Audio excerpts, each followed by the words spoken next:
Servicing your car is not optional, it is actually a necessity. People forget about these particular things. Did you know that just keeping one service from your car can actually cost you an engine worth more than $500,000? Let me show you how you do it. Another secret is only one. This is Kelvin from Jarava Adventures. Enjoy the video. Did you know that just keeping one service from your car can actually cost you an engine worth more than $500,000? Yes, more than 500,000 Kenyan shillings. So today, I want to tell you and give you the reasons as to why servicing your car is not optional. It is actually a necessity, right? Let's dive into the video and find it together. You should actually change your oil 5,000 to 10,000 kilometers. Ukiangalia hapa hivi ndo nimetoka kuchange the oil of my car. And of course, when it has a good oil, it gives you good performance while still on the road. So 5,000 kilometers to 10,000, you should actually change your oil. Something else, always check your tire pressure. You see, let me tell you something. When the car is going with the maximum, with the minimum pressure low, it actually gives you a bad fuel economy. So that means that the car consumes a lot of fuel. So you should always check your tire pressure regularly every other morning before you actually drive away with the car out from your compound. And something else that you should actually do, actually does when ukiendesha gari yenye haina pressure yenye inatosha, the threads of the tire, they get actually to have the wear and tear so fast. So that means that the more you drive with the pressure that's actually not on the ones that not are preferred, the more the fuel you'll use on while driving the car, and of course the more the wear and tear will be on the tires. So always check your tires every other morning pressure regularly before you actually drive away with the car every single morning. Always change your air filter, and of course this one will help you to protect your engine and give you a better fuel economy. I'm actually changing mine right now. So always check your oil levels right over here. Yes, you should always check your oil levels. How you do it? Let me show you how you do it. So consider that it's morning, you just actually want to drive away with the car. Let me put it back so that I can actually show you how it's done. So you pull it out, and then you first of all clean with, I'd say, a warm or a cloth that's not oily. Just wipe it up, make sure that the dipstick doesn't have oil on it. Then you dip it inside. After dipping it, you'll come and then you will see that it has actually indicated the levels of where the oil should be. Also, the more black or darker the oil is, the more the red flags that it tells you that it needs to be changed. So that's how you check. So what do you check next? Let me show you. So for you to prevent your engine from overheating, have you actually had you guys go on road trips with your friends, and one of the friends who actually owned a car, their car had problems of overheating all other times?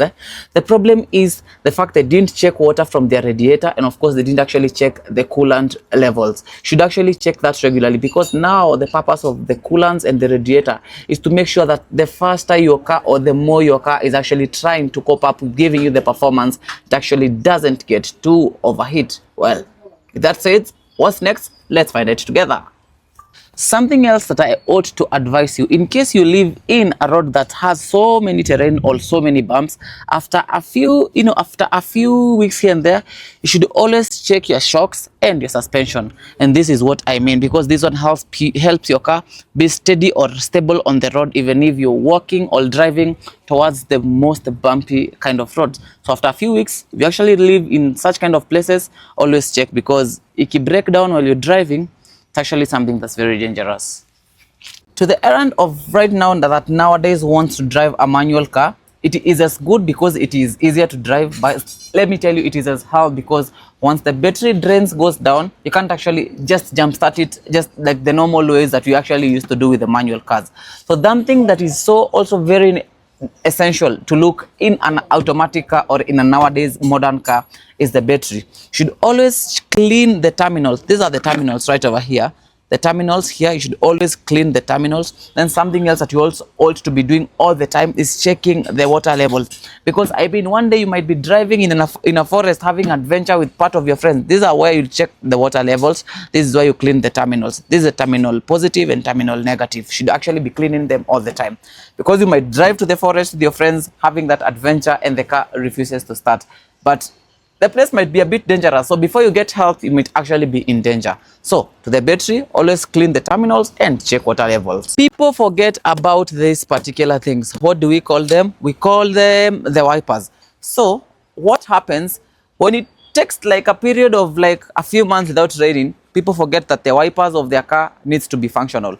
And of course, what happens, for example, today rains and my wipers are actually not in good condition. What happens? I'll try to wipe off the water from my windscreen. Of course, if it doesn't work, I'll be in danger.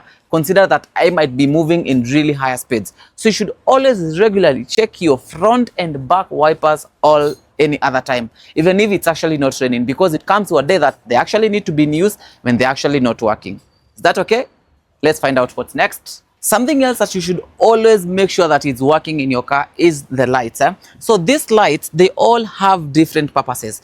The red one means that shows up to the person who's following you behind, telling you that you should stop in case it's actually going on. Because what means that when this one goes on means that you have pressed your brake. On the middle, not in the middle, here.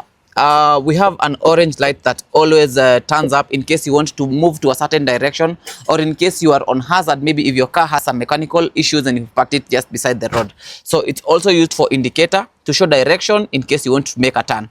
And the last one turns white. This turns white in case you need to reverse the car. So those are the functions of the lights off from the back. And of course, you should always make sure that they are working. But of course, you have the most essential ones that helps you drive at night. We call them the beam lights. So from the beam lights, we have two specific modes. We have the full lights and the dim lights. People drive on the dim lights, but you're in a road where there's too much dark and no other incoming vehicles, you put the full lights. So you should always make sure that your lights are actually in good condition.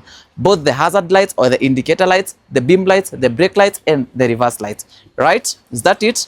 Let's find out what next. Another secret is only one. Stick to one trusted mechanic. Sio leo uko Grogon, kesho uko Kariakoo, kesho uko Kayole, kesho uko Kiambu, kesho ingine uko Githurai, kesho ingine uko Kasarani, kesho ingine uko Karen unatengenezewa gari. Have one mechanic. It's just the way that you should have actually your personal doctor who always knows to diagnose on what's happening, because they're the one who actually been, taking care of your car. So if you stick to one mechanic, it's actually the best. Because if your car has a problem, a breakdown, they'll actually know what they fixed last time. And of course, they'll have in mind maybe what might have been wanted to be repaired or to be checked out the soonest. So sticking to one mechanic might be a very good way to solve actually most of your car mechanical problems. Because with that, they diagnose the problems easily. And of course, you can actually get to trust them, because even if something goes wrong, you can actually always call them back and ask them about any specific kind of, mechanical problems with your car. So what really happens if you don't service your car in time? Well, let's see. So this is what happens. You actually need to remove all the engine, and I don't know how oily this place is.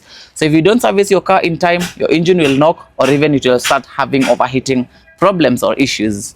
If you don't service your car in time, actually what happens also, the cost of running that car becomes more expensive, because do you know what it means? Your car will demand more fuel.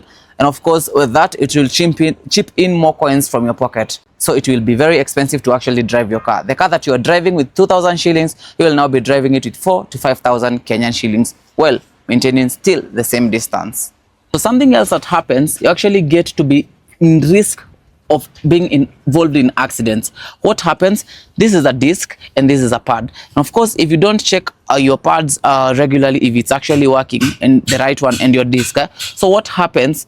When you are actually driving and you actually notice your car doesn't have brakes, what happens next? You actually bump into someone's back of their car. And what happens after that? It's either you're on the wrong, you might actually be injured, or even seriously, you can even die, or something else, you might actually now be in court problems, someone reporting you that you actually just hit their car. So looking at your disc and your pad regularly really saves you a lot from a lot of problems. So if you don't service your car in time, it has transmission issues, guess what comes next? Replacing the whole gearbox, and it is a bit really heck expensive, right? So this is an engine, and of course that has been the video us discussing about the car maintenance tips. But of course, something else that covers the whole process of what I've actually explained on why actually maintaining your car is actually as essential as it should It is because when you're using your car, you definitely would want to sell your car in the future, and of course so that you can upgrade to another one or even have money for, you know, running your business. So what happens if you delay all the other things I've actually told you while servicing your car is the fact that your car depreciates its value really fast, because it will be a worn out unit, and of course no one would want to own it with the right amount of money. So anyway, that has been it for today. So as you can see, we actually just got another engine. There's a client who really failed to service their car in time. I'm actually telling you that failing to, you know, skipping only one service your car would cost you an engine more than 500,000 Kenyan shillings. Well, remember, this is Terava Adventures, and basically what we do, we sell cars. We're always here on a single daily basis to make sure that you are informed and have the right knowledge on matters to do with cars. So what you can do, you can leave your comments down below on what you think, and of course what kind of experiences you've had before while skipping to service your car in time. And yes, for you to be notified anytime you get to upload a new video, guess what you can do? You can subscribe to this channel and give it a thumbs up. Thank you for watching, and let's meet next time in the next amazing episode. Bye bye.